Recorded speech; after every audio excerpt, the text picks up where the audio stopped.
Bon, alors, Caro, la sophro, en 2 mots, c'est quoi? Alors, Natacha, je te dirais en 3 mots. Mhm. Relaxation musculaire, Ouais. respiration, visualisation positive. Visualisation possible. Ok, je visualise pas très très bien là tout de suite. Je crois qu'on va avoir besoin d'un peu plus de temps que ça. D'un peu plus de mots que ça. Ok. Je crois. Bon, alors si vous voulez savoir ce que c'est la sophrologie, même si vous en avez entendu parler, je suis sûre qu'il y a beaucoup d'entre vous qui savent pas exactement ce que c'est. Et Caro va nous expliquer ça. Restez bien jusqu'à la fin de la vidéo parce qu'elle va nous offrir un petit cadeau, un petit exercice pratique à utiliser chez vous dès que vous en aurez besoin.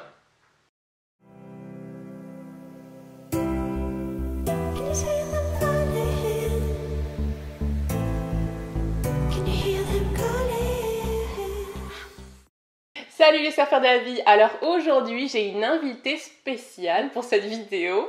Elle a accepté de venir nous parler de sa pratique. Caroline, tu pratiques la sophrologie.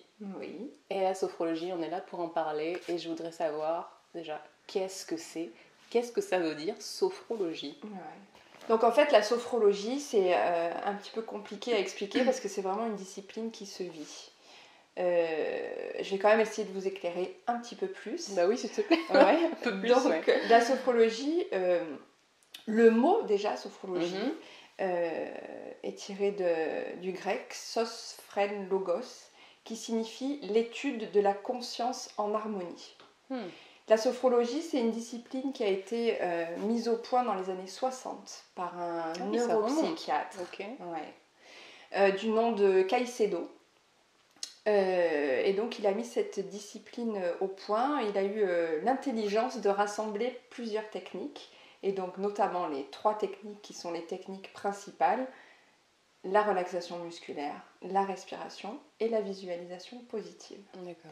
Donc la sophrologie, c'est une discipline psychocorporelle, c'est-à-dire qu'elle nous permet de revenir à notre corps, aux sensations corporelles et surtout au moment présent. D'accord. Qui est... Alors, je rebondis là-dessus parce que j'ai connu Caro, parce que j'ai pratiqué des séances de sophro avec elle. Et de mon vécu, de mon expérience, on parle de moment présent et de... J'allais dire de reconnexion à soi, de conscience de soi.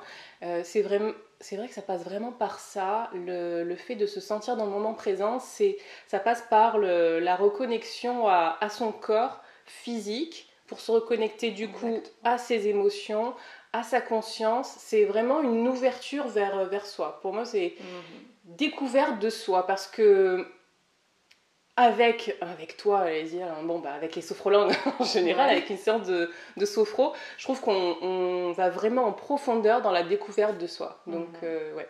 Exactement. On va retrouver ces sensations corporelles, les sens aussi, tous nos sens. Ah, les sens. Ouais. Parfois, oui, les sens. Parfois, on est déconnecté complètement de nos sens, et donc on va retrouver ça. Et en fait, la sophrologie va nous servir à nous sentir mieux, en fait, aller vers un mieux-être. Donc on va retrouver ces sensations, se reconnecter avec nous-mêmes, tout ça pour aller vers une existence meilleure. Alors qu'est-ce qui se passe en fait? C'est qu'on va aller piocher et on va aller chercher en nous nos propres capacités, nos propres ressources qui parfois sont oubliées mais sont là au fond, et donc on va faire ressortir tout ça, revenir dans ce moment présent et se reconnecter finalement. Et le résultat final, c'est quoi? C'est d'être dans la vie. Voilà. Ça, c'est le but de la sophrologie. J'ai bien aimé ce qu'elle a dit sur aller chercher ses ressources parce que elle fait pas de la magie finalement. Non. Elle, comme tout thérapeute, elle vous accompagne pour avoir conscience des ressources que vous avez déjà en vous. Ça, c'est une notion, je trouve, super importante. C'est que d'ailleurs, dans n'importe quel type de thérapie, la prise de conscience que tout est en nous et qu'on est complet, quoi. Exactement. Et Caroline, donc elle vous aide à vous reconnecter à tout ça et à toute votre puissance, pouvoir. Exactement. Il n'y a rien de magique. C'est quelque chose de très scientifique même. Hein, En plus, ouais. C'est différentes très palpable finalement. Techniques, voilà, qui sont inspirées de l'hypnose, du yoga, de tout ce qui est médecine orientale, hein, parce que justement, dans cette partie du monde, on va observer le corps dans son intégralité. On ne va pas soigner uniquement un petit bobo, mais on va soigner tout le corps. Voilà, donc Caicedo, il est même parti longtemps dans les pays d'Orient pour s'inspirer de tout ce qui est hypnose, yoga, etc. D'accord.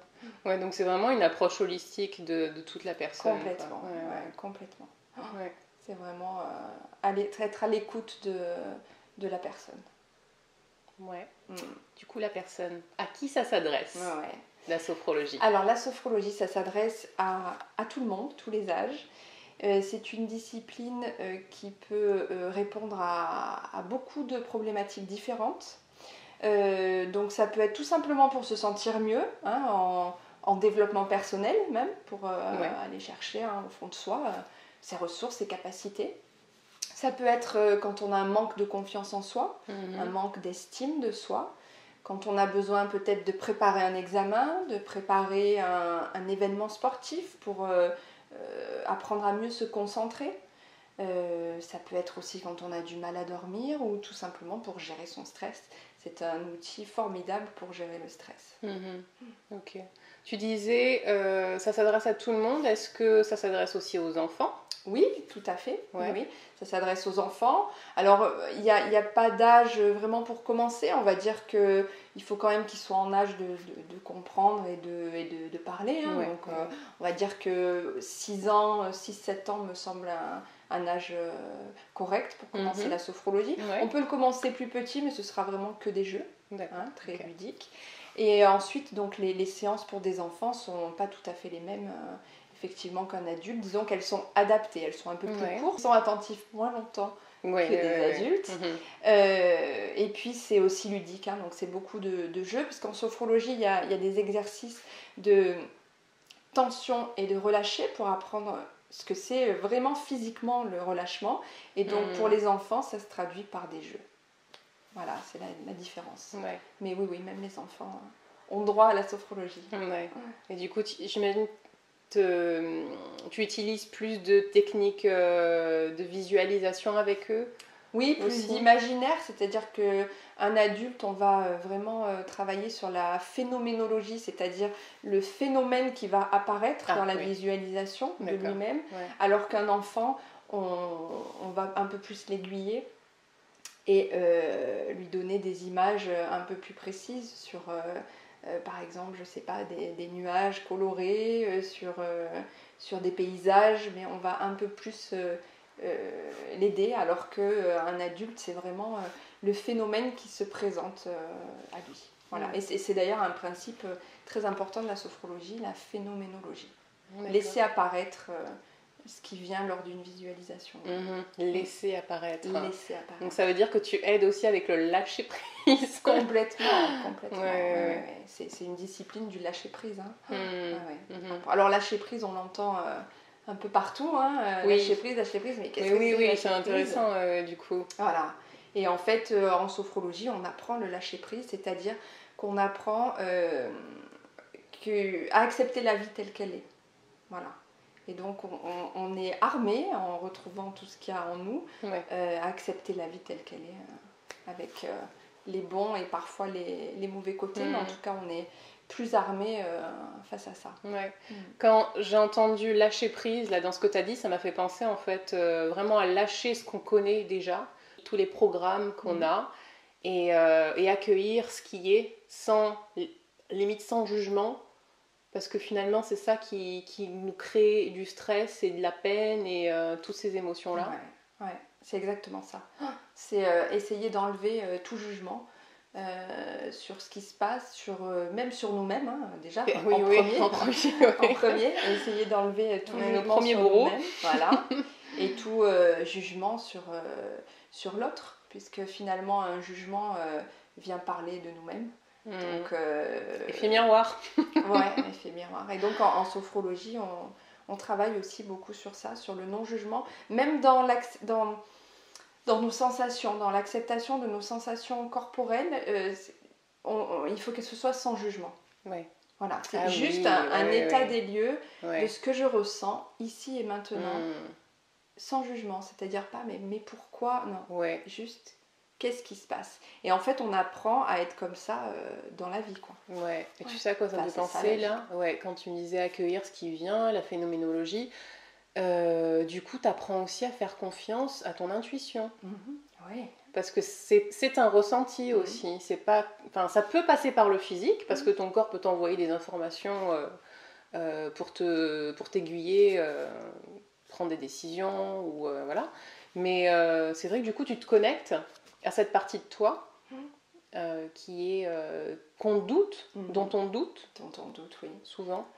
Alors, tu dis le corps. Alors, moi, je dirais que le plus important, c'est le corps. Ouais. Voilà. D'abord, c'est de revenir aux sensations corporelles. Et aujourd'hui, on est beaucoup trop dans la tête. Hein, on n'est plus dans notre corps, on est dans les pensées. Alors là, les pensées, il y en a 1 milliard. Donc, on est beaucoup là et on n'est plus là. Donc, en fait, c'est en sophro, on rééquilibre. Hein, mais le plus important, c'est de revenir aux sensations corporelles. Et tout repart de là. Quand tu refais attention à tes sensations corporelles, déjà, tu refais confiance à ton corps, à tes cellules et à tes intuitions. Parce que tu ressens les choses quand tu as tes sensations corporelles. Voilà. Donc, quoi qu'il arrive dans la vie, d'ailleurs, quand tu as quelque chose qui va te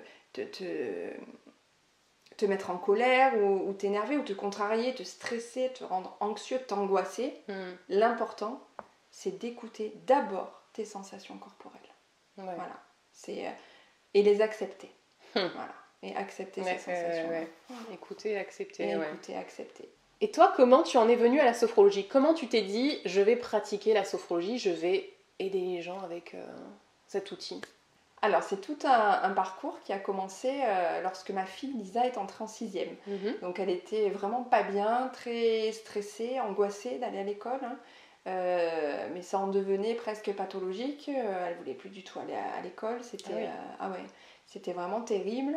Et elle voulait même changer d'école. J'avais peur qu'elle soit harcelée. Je me posais plein de questions. Et en discutant avec des amis, parce que je savais pas trop quoi faire, est-ce qu'il fallait que j'aille vers le médical pour la soulager un petit peu, je la sentais vraiment mal. Et plusieurs amis m'ont dit, tu devrais peut-être essayer la sophrologie.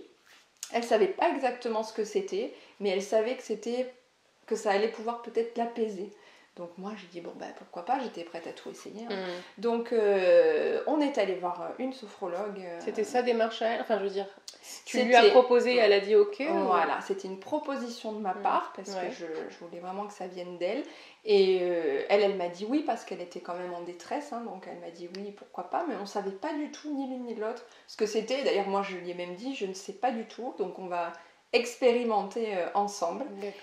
Donc on est allé faire des séances de sophrologie. Elle a dû faire peut-être 4-5 séances et alors le résultat était magique. Les effets... On dit que c'était pas de la magie au début, mais les effets sont magiques. C'est ça. Parce qu'on s'attend pas à de tels bénéfices en fait aussi rapidement. Exactement. C'est pas de la magie, mais c'en est en fait. Donc c'était extraordinaire. Elle est devenue même hyper populaire dans le collège. Ça a eu un effet formidable. Voilà, du jour au lendemain. Alors, elle s'est beaucoup entraînée, parce que la sophrologie, c'est quand même de l'entraînement. Elle a beaucoup écouté les enregistrements. Et donc, quand j'ai vu ça, je me suis dit, il faut absolument que je sache comment ça marche, quoi. Moi, j'étais quelqu'un de très cartésien et j'avais besoin de savoir qu'est-ce qui se passe, quel est le déroulé pour que ça ait un effet aussi extraordinaire, quoi. Et du coup, je me suis inscrite en formation. J'ai fait une formation pendant 2 ans. J'ai été formée par Anne-Marie Triol et Aurélie Noiret à Marseille. Et une formation, pareil, magnifique, où j'ai fait des rencontres extraordinaires. Et ça a été un vrai chemin pour moi, un chemin de vie, et très intense. Et là, j'ai su que c'était vraiment ce que j'avais envie de faire. Et je le fais avec passion. et l'amour. Ouais. Voilà. Je peux confirmer, hein, elle est vraiment, vraiment douée. Une séance avec elle et elle vous emmène en fait, elle vous emporte, c'est ça. Je pense que c'est à ça que vous reconnaissez un thérapeute, j'allais dire un bon thérapeute, mais en fait ce que je voulais dire, c'est un thérapeute qui vous correspond, qui vous convient, c'est quand il arrive à vous emporter et que vous acceptez en fait d'être emporté. C'est une relation de confiance, c'est une vraie confiance entre la personne qui vient me voir et moi-même, quoi. Il faut qu'il y ait quelque chose, il faut que la personne ait confiance en moi. Mais c'est un moment de partage, de partage, de confiance il y a une vraie relation qui va naître et une alliance. D'ailleurs, il existe aussi des séances de groupe, il n'y a pas que des séances individuelles. Et dans les séances de groupe, bien souvent, il se crée une alliance entre tous les membres du groupe. Voilà, il y a quelque chose qui se crée. Voilà, une relation particulière. Oui, une espèce de synergie. Oui, pendant les séances, quoi. Il faut avoir...